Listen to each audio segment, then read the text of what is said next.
আমি শুধু একটি কথাই বলবো, ঢাকা রিপোর্টার্স ইউনিটি আজ থেকে 13 বছর আগে যখন আন্দোলন শুরু করে, তখন আমাদের সাংবাদিক বন্ধুদের কিছু ভাই বন্ধুগণ টাকার বিনিময়ে আমাদের এই বিচার প্রক্রিয়াকে বাধাগ্রস্ত করেছে। এটুকু আমরা জেনেছি, আপনারা অনেকেই জানেন।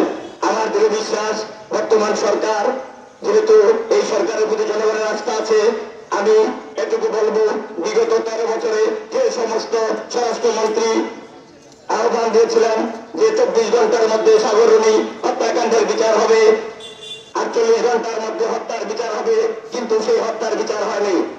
মূলত তাহলে আমি বলতে পারি অতীতের সকল স্বরাষ্ট্রমন্ত্রী কি ব্যর্থ ছিল? বর্তমান স্বরাষ্ট্র উপদেষ্টা, আপনাকে একটি কথা বলতে চাই, সাংবাদিকরা সবসময় ন্যায়ের কথা বলে, অন্যায়ের প্রতিবাদ করে, তাই কি আমাদেরকে হত্যার বিচার হবে না?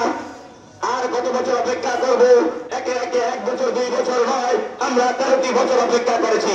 13টা বছর সাগররুনির বিচারের দাবিতে আমি আছি, আমরা আছি এবং বিহারি আছে।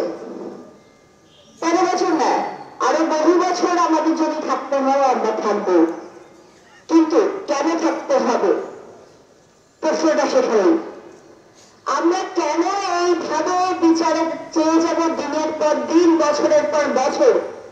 কোথায় সেই 48 ঘন্টা আর কোথায় সে পরিধানযোগ্য অগ্রগতি? বিচার করবেন নাকি ছেড়ে দেন?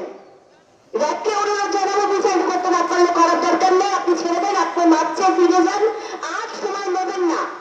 এই যে মার্চের 2 তারিখ যে টাইমটা রয়েছে, আপনারা সেই সময়ের মধ্যে তদন্ত প্রতিবেদন দিতে পারবেন, না হলে ভাই মাফ করেন, ছেড়ে দেন, এই অত্যাচার করেন না। আপনারা তো রেকর্ড করতে যাচ্ছেন, সময় নেন, আর কতদিন এভাবে সময় নেবেন? দিনের পর দিন এভাবে সময় নিতে নিতে আপনারা নিজের হাস্যকর বাহিনীতে পরিণত হচ্ছেন, সবকিছু বিচার প্রক্রিয়াকে হাস্যকর বানিয়ে তুলছেন। আমি দাবি করি, এখন এই সরকারের হাতে সুযোগ রয়েছে যে কোনো চাপের ঊর্ধ্বে উঠে এই বিচার করার। আন্তরিকভাবে এই বিচার এই সরকার করবে, সেই প্রত্যাশা রইল আমার। আর তার সাথে আমি দাবি জানাচ্ছি, আজকের এই দিনটিকে সাংবাদিক সুরক্ষা দিবস হিসেবে ঘোষণা করা হোক। আমাদের সাগররুনির এই স্মৃতি, এই বিচার হওয়াটা 13 বছর সহ আরো যত বছর চলবে, সেই বিষয়টি যেন বারবার আমাদের দেশ, আমাদের মানুষ, আমাদের সরকারগুলো মনে রাখে, সেজন্য আজকের দিনটিকে সাংবাদিক সুরক্ষা দিবস ঘোষণা করা হোক। সবসময় সবার ক্ষোভ, সবার রাগ থাকে আমাদের সাংবাদিকদের সঙ্গে। কেন? আপনার অপরাধ, আপনার দুর্নীতি, আপনার অসঙ্গতির কথা তুলে ধরি, এটাই আমাদের বড় অপরাধ।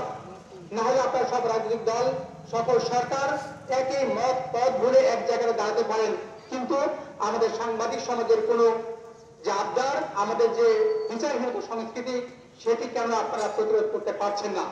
আমরা অবশ্যই প্রত্যাশা করব আগামী বছর আমরা কোনোভাবে এই দিবসে বিচারের দাবি নিয়ে মাঠে আসতে চাই না। সাংবাদিক সমাজের দাবির একটি জায়গা, যে কোনো ভাবে আমরা এই বিচার প্রক্রিয়া অতি দ্রুত দেখতে চাই। এই সাগররুনি হত্যাকাণ্ডের তদন্ত করবে র্যাব। র্যাব কি বাংলাদেশের কোনো তদন্ত সংস্থা? র্যাবের কি কোনো আইনগত অধিকার আছে কোনো মামলার তদন্ত করার? কোনো আইনগত অধিকার নাই, কারণ র্যাব কোনো তদন্ত সংস্থা না। র্যাব হচ্ছে একটি র্যাপিড অ্যাকশন ব্যাটালিয়ন, পুলিশের একটি বিশেষ ইউনিট, যারা আসলে বিশেষ অভিযান পরিচালনা করবে। তাদেরকে হাইকোর্টের আদেশে এই মামলার তদন্ত কাজ দেওয়া হলো, তদন্ত কাজ তো সেখানেই শেষ হয়ে গেল, এই মামলার বিচারের সম্ভাবনা তো সেখানেই শেষ হয়ে গেল।